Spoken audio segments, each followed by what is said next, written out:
Jeep Rubicon bekas milik Kades Kohot Arsin dibeli secara kredit. Cicilannya belum lunas.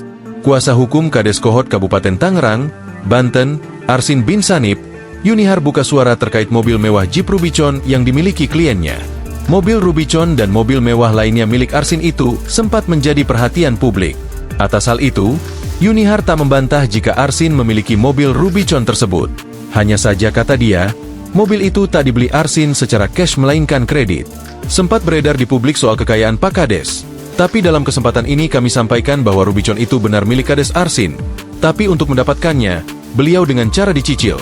Paparnya kepada wartawan di kawasan Paku Haji, Kabupaten Tangerang, Banten, Selasa, 11 Februari 2025. Yunihar juga mengatakan, mobil Jeep Rubicon itu hingga saat ini masih berstatus kredit dan masih dicicil oleh Kades Arsin.